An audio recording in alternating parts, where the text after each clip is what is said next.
Talked about Chile being at war. Protesters were labelled criminals, which angered a lot of people who were protesting peacefully. There are calls for you to resign. Will you? No. Let me tell you something about Chile. 30 years ago, we recovered our democracy in an exemplary way.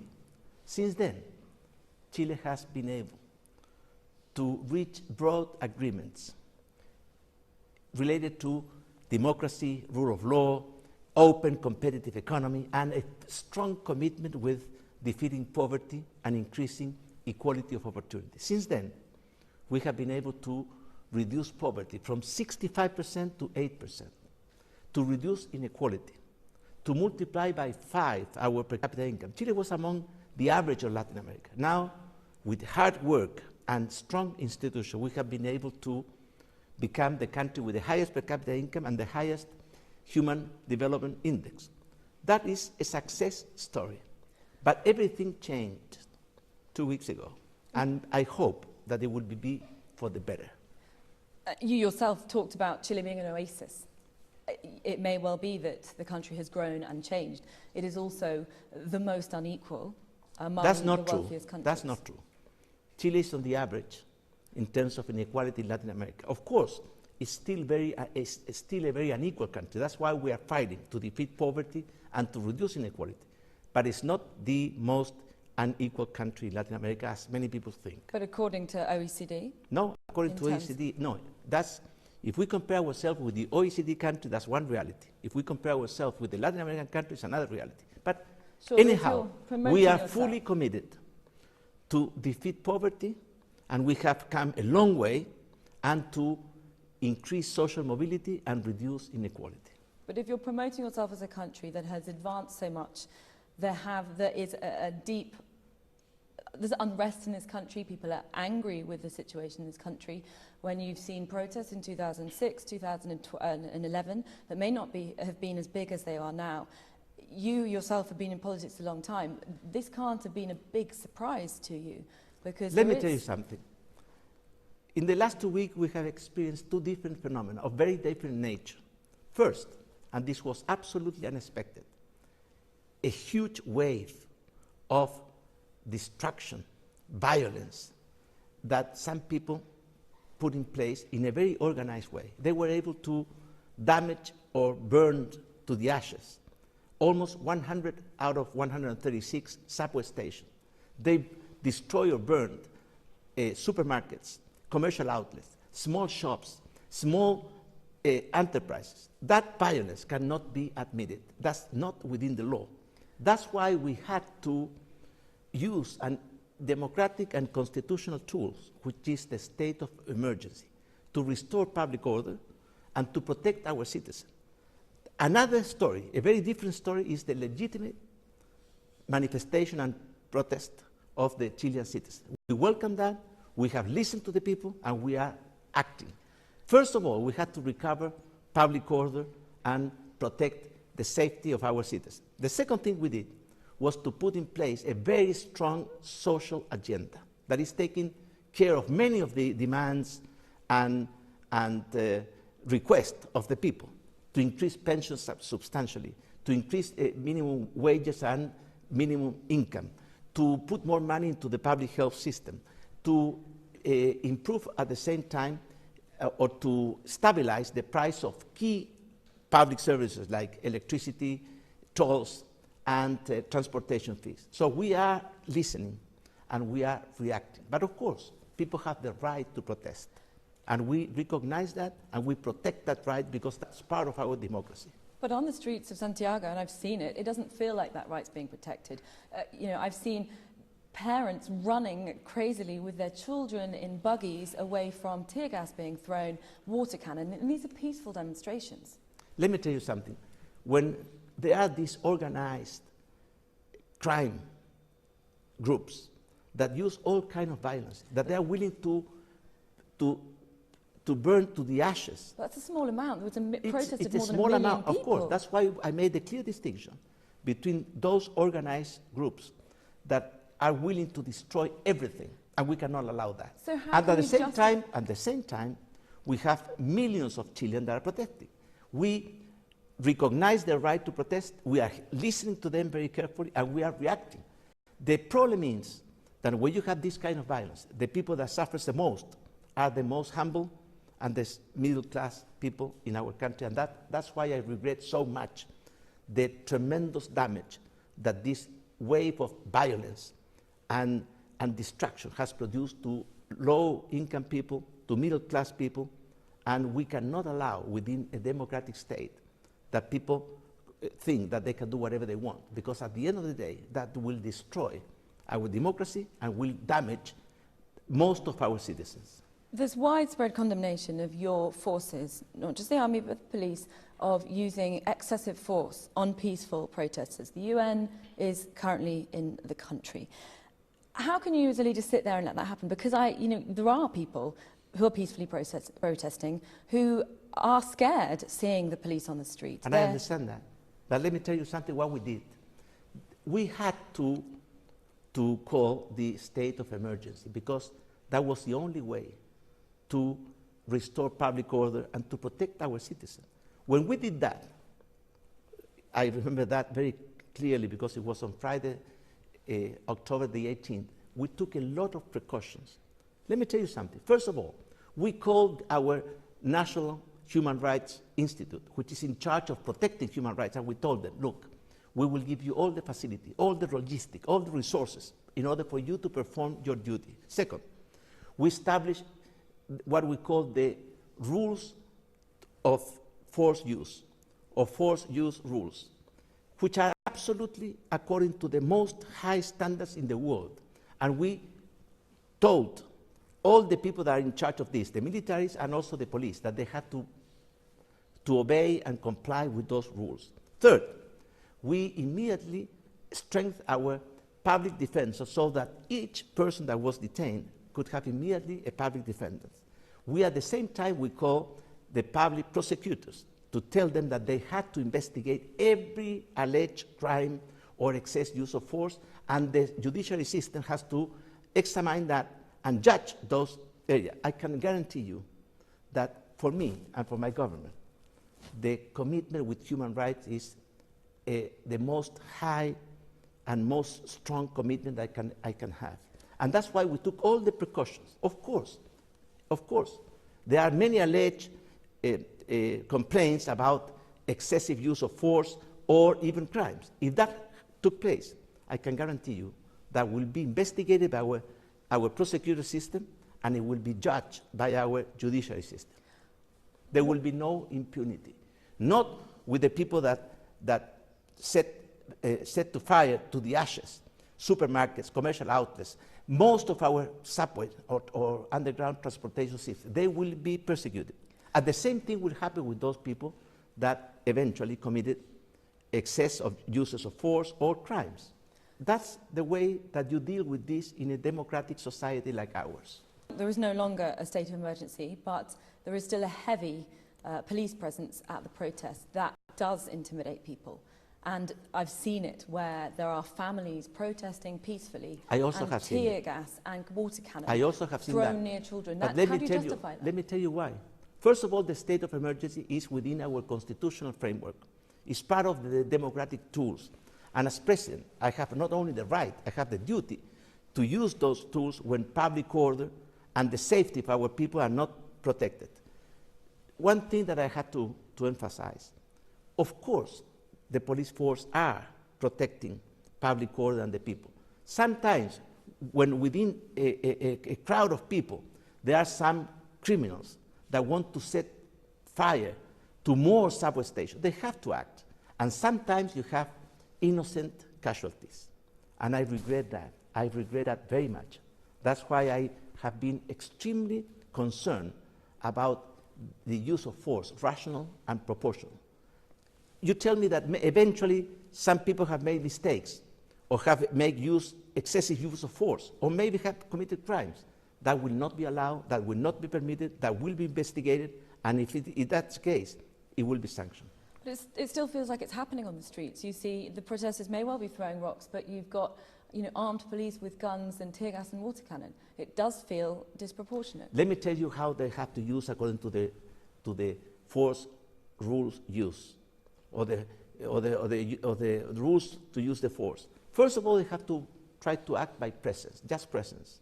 Then they have to try to convince people when they are committing disorders or riots. Then, only as extreme case, and only in a proportional way, they can use tear gases or water cannons or these riots arms that they use.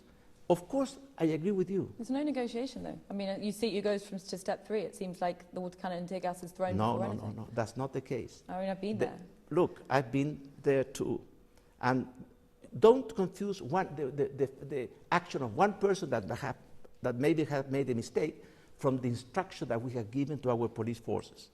Our police forces are fully committed with human rights respect and fully committed with a rational and proportional use of force. Sometimes, do you know that there have been about more than 2,000 people wounded? Almost 1,000 of them are members of the police. Some of them are risking their lives right now. So sometimes they have to confront very violent groups, and they have the right to defend themselves within the framework of the rules of the use of the force that we have established, and which are well known by everybody and are according to the highest UN standards. Yet people don't feel you're doing anything. Well, people there are some innocent people that have suffered too much. And you are pointing to one group. I also would like to put into the table that a lot of people have lost the savings and the works of their lives because some criminals have set fire to the shops, to the small and medium enterprises. They have destroyed the subway system, which will damage a lot of people, or have set fire to supermarkets, commercial outlets. So there are two kinds of victims, innocent victims here. Those that have suffered because they were protected, and I really regret that, and those that have lost everything they had because of these small groups of organized crime with using all the violence they can and not respecting anybody at all. As you say, it's a small group. The vast majority of Chileans seem to want a substantial change. Your approval rating is, what, 14%. Few people have faith that you're the person to do it, to make changes. Well, I have faith because my duty as president, and I swear to comply with that duty, is to improve the quality of life of our citizens.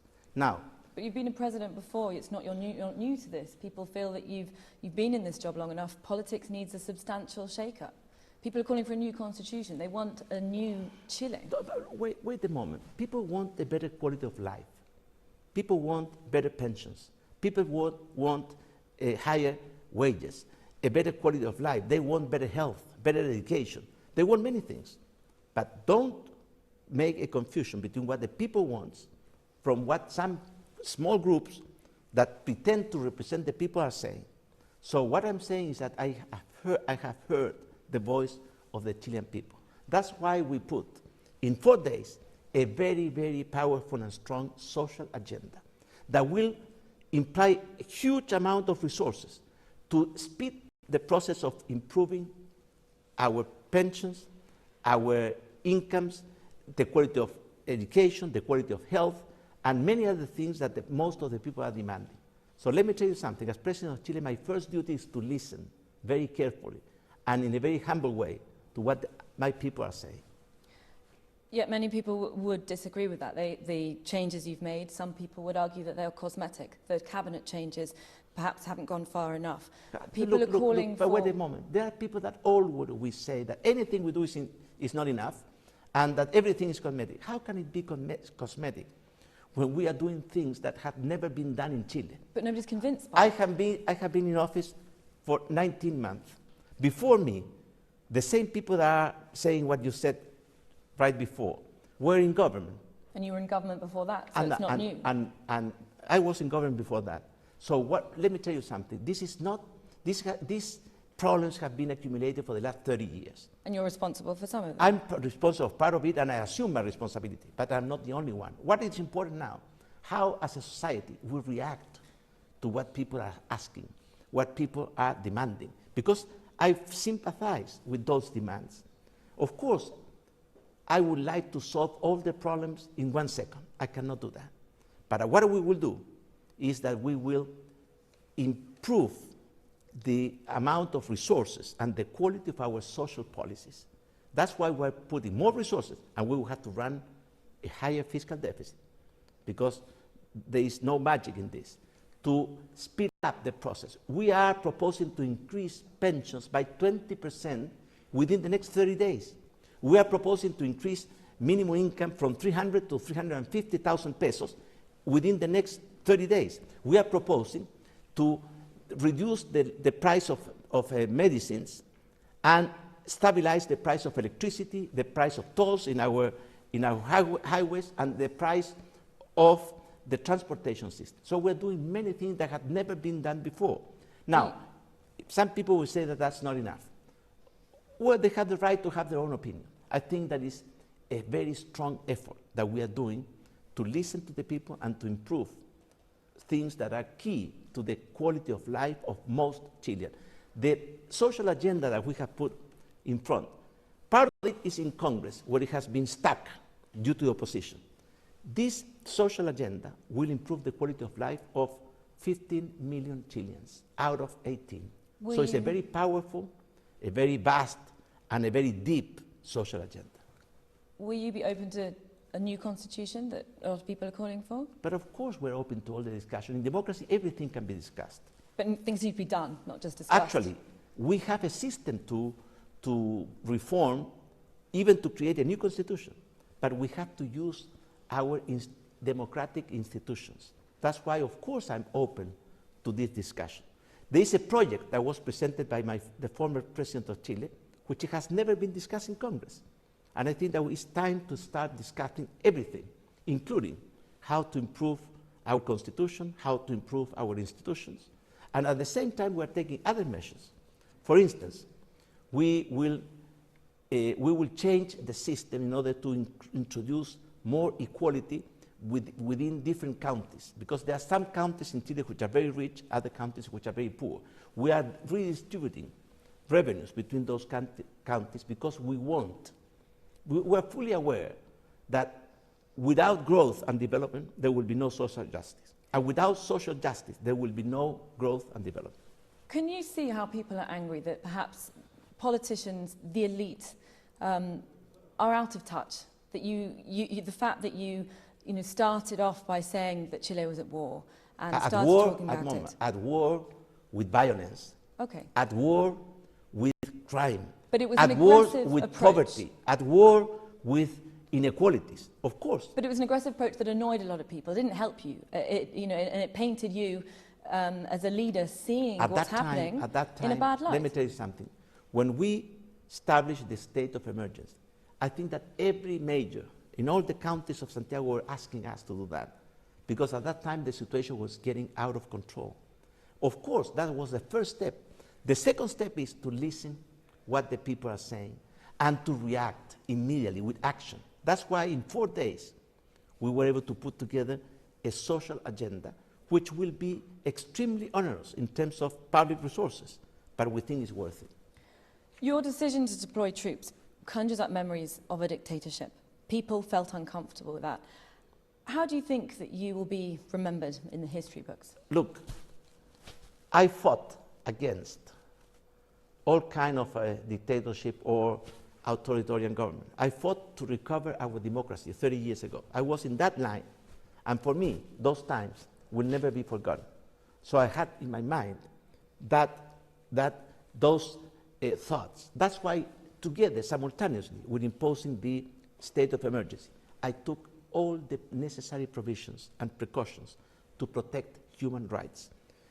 Of course, I cannot guarantee that eventually, and I think that probably is the case, some of the military forces or the members of the police have made use of excessive force, have committed crime.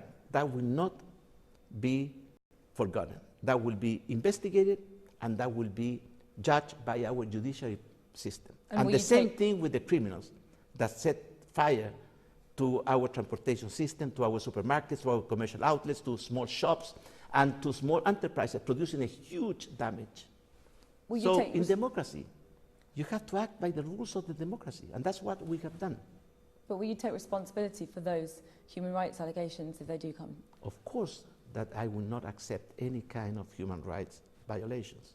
And if your troops, if your police are found to have violated to the extent that will people be are worried... investigated. Look, that in a democracy, in a rule of law system, that has to be investigated by the public prosecutors and has to be judged by the courts. And that's what will happen in Chile. And the man in charge will also be judged? Of course. Will your job be tenable? Of course that everything will have to be investigated. What happened with those people that set fire to everything that they found in their way, and the same thing will happen to those people that didn't act according to the rational and proportional use of force. Do you regret the way you've handled this crisis? Look, in the last 2 weeks, I have slept very little. I haven't had time. I have had time only to try to solve the problem, to try to find a way to restore public order, to protect the security of our citizens, to hear and listen to what they are saying, to try to react to that with a very strong and powerful social agenda that is already in place and working, and it's on its way. And that's why after we solve this problem, we will have all the time in the world to see what could have been done better. I mean, you talk about the social agenda working, but nobody, you speak to on the streets, people are still keen to go on the streets and keep protesting. It doesn't look like these protests are going anywhere anytime soon. So how do you classify working and success? Because if you speak to people on the streets, it doesn't seem successful. Of course there are people protesting. Look, when you increase pensions by 20%, in all our history we have been able to build a pension fund system or a social system. We will increase pensions by 20%. That will improve the quality of life of almost 2 million people. That's not the only thing that we're doing. We are raising minimum income. We are at the same time, we are putting a floor to the expenses that people have to undertake in terms of health by creating what we call a health insurance, which will be universal for everybody. We are stabilizing the price of many public utilities like electricity, tolls, public transportation. We have done so many things in these last few days that of course nothing is sufficient. Not even in the richest countries in the world things are great. In every country you have problems. You have problems in the United Kingdom, we have problems in the US, we have problems everywhere. What is the duty and the responsibility of a president like me? To listen to the people and to try to listen very humble what they are saying and try to react to their demands. And that's exactly what we're trying to do. Thank you very much.